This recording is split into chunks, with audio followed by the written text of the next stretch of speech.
हो गया। चलो ठीक है। तो हमने पास्ट इंडेफिनिट के अभी डिफिनेशन के बारे में बताया, ठीक है।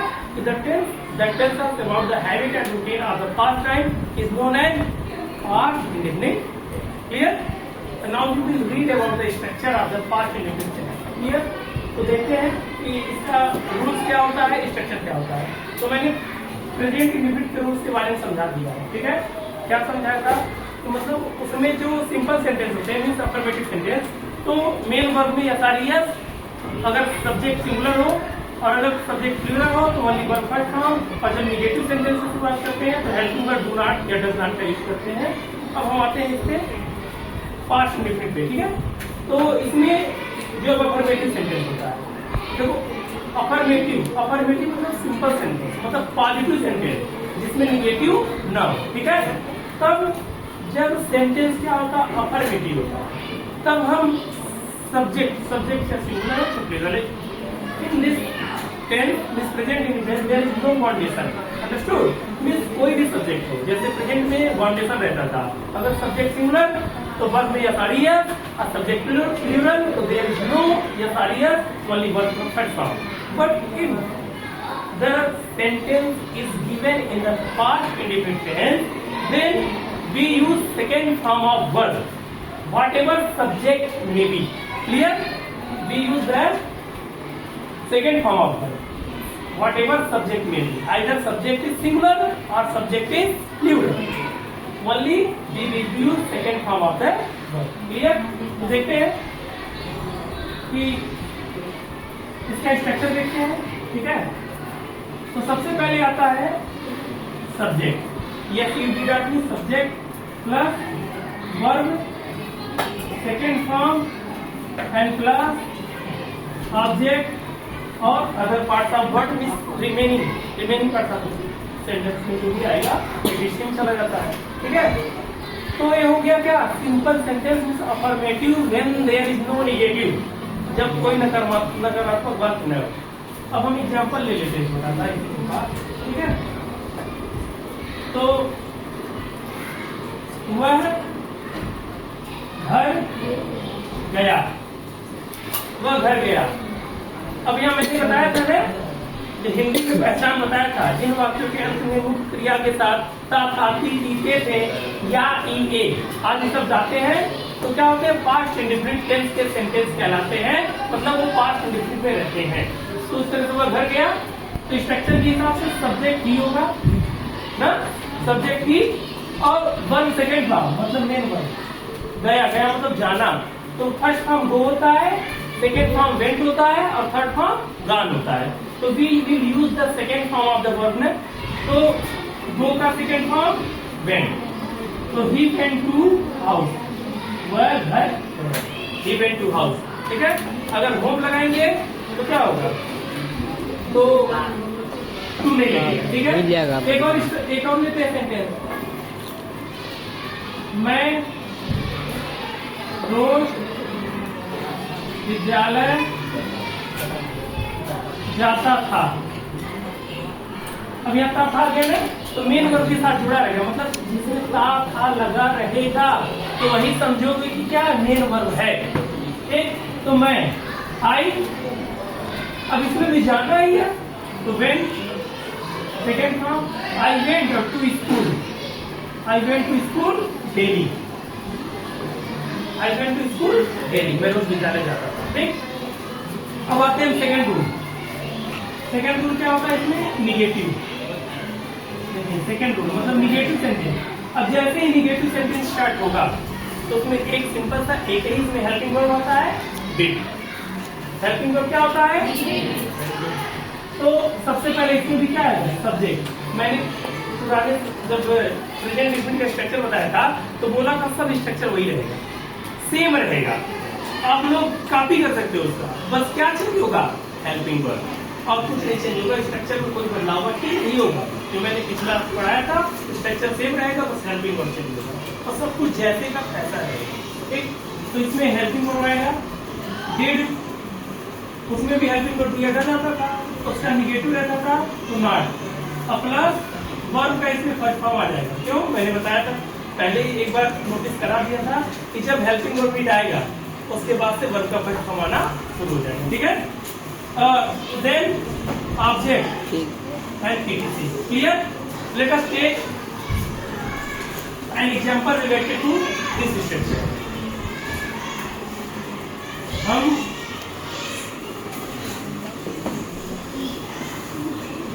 आम नहीं खाते थे, भाई हम आम नहीं खाते थे, क्यों नहीं खाते थे?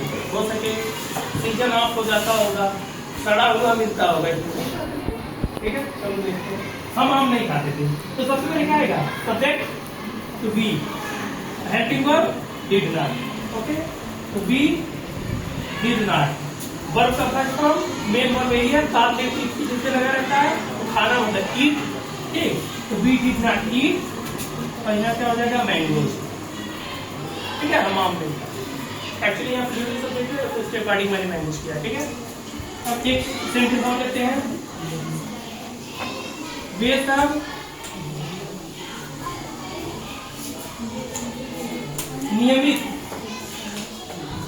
नियमित पढ़ाई नहीं करते थे, वे सब नियमित पढ़ाई नहीं करते थे। तो नियमित मतलब नियम से, यानी मतलब लगातार, ठीक है। तो वे सब का क्या होगा? दे, और helping verb did, and then not, they did not, पढ़ाई करने का स्टडी, ठीक है। वर्ब का फर्स्ट फॉर्म, तो दे डिड नॉट स्टडी। अब नियमित मतलब प्रॉपरली होगा, ठीक है, प्रॉपरली, ठीक। तो दे डिड नॉट स्टडी प्रॉपरली, मतलब प्रॉपर तरीके से वे पढ़ाई नहीं करते थे, मतलब नियमित तरीके से पढ़ाई नहीं करते थे। अब तीसरा स्ट्रक्चर आता है, तीसरा में क्या होगा? कुछ करना नहीं है, आप लोग को पता होगा जब वाक्य की शुरुआत क्या से हो, जब सेंटेंस क्या से शुरुआत, मतलब हम आगे इंट्रोगेटिव पे, अभी अफर्मेटिव, देन निगेटिव, अब इंट्रोगेटिव। तो जब क्या से शुरुआत होती है, तो मैंने बताया था ना क्या से शुरुआत होती है, तो बस इसको इधर करना है और सब्जेक्ट को हेल्पिंग वर्ब के लेकर जाना है, मतलब क्या करना है? इंटरचेंज कर देना है, means helping verb will come into the place of subject and subject will go into the place of helping verb. Clear everyone? So let us see. बस इसको helping verb पहले ला देना है, did और प्लस सब्जेक्ट इधर लेना है, ठीक है। अभी हम अफर्मेटिव से बता रहे, निगेटिव नहीं बता रहे। तो helping verb plus subject plus verb का first form and then object and पीटीसी, और एक निगेटिव इंट्रोगेटिव है इसलिए क्वेश्चन मार्क जरूर आएगा। Let us take an example. क्या से शुरू हो रहा है? क्या गरिमा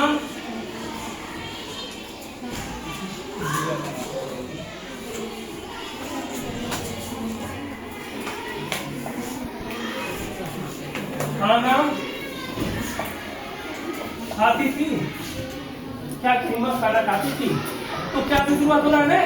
तो मैंने क्या बताया, जब भी क्या से शुरुआत होता है हेल्पिंग वर्ब, कोई भी सेंटेंस अगर क्या से शुरुआत होता है तो हमेशा हेल्पिंग वर्ब से।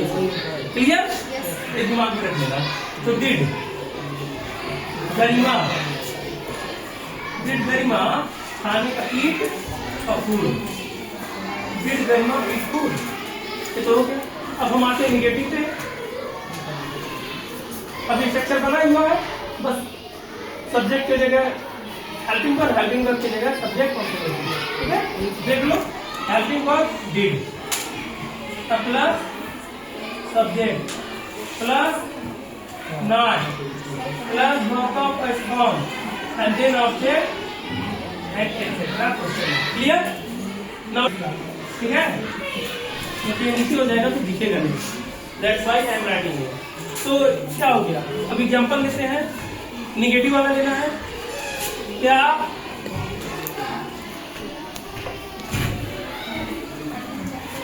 अध्यापक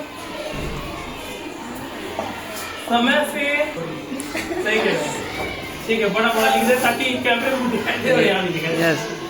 क्या अध्यापक समय से विद्यालय नहीं आते थे? क्या अध्यापक समय से विद्यालय नहीं आते थे? तो सबसे पहले तो पता ही होगा क्या से शुरुआत को डिड लगेगा, उसका तुरंत क्या आएगा, सब्जेक्ट आएगा, ये तो कंफर्म है। डिड टीचर, डिड टीचर, उसका क्या आएगा, नॉट, क्योंकि निगेटिव है। Did helping verb, subject teacher, not, उसका वर्ब का form come. Did teacher not come to school on time? क्या समझ नहीं आते थे? अब एक नोट देखते हैं जो स्ट्रक्चर हो रहा है, मिला के स्ट्रक्चर होते हैं, ठीक है, क्लियर हो जाएगा, ठीक है। आई डब्ल्यू और प्लस सबका वैसे ही रहेगा, हेल्पिंग और did and plus subject plus verb का first form then object etcetera. Question mark. तो एग्जांपल लेते हैं, हम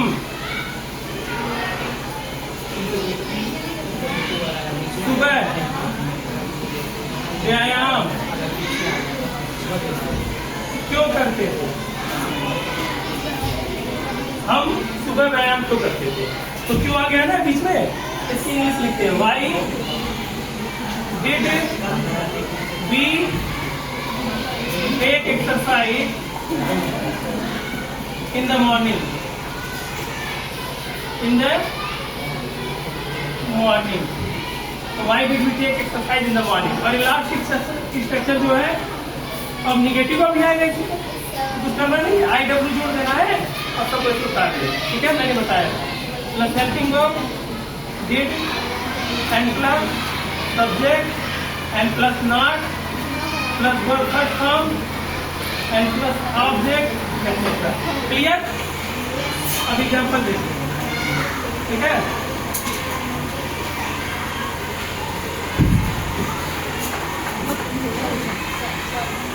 सरिता सरिता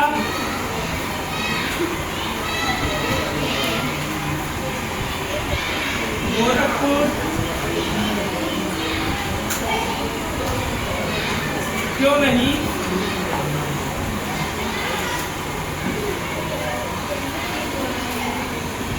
जाती थी? सरिता गोरखपुर क्यों नहीं जाती थी, ठीक है। तो वाई डिड सरिता, अब सरिता प्रॉपर नाउन है, प्रॉपर नाउन हमेशा कैपिटल लेटर से शुरू होता है, ठीक है। Why did Sarita not go to Gorakhpur, why did Sarita not go to Gorakhpur.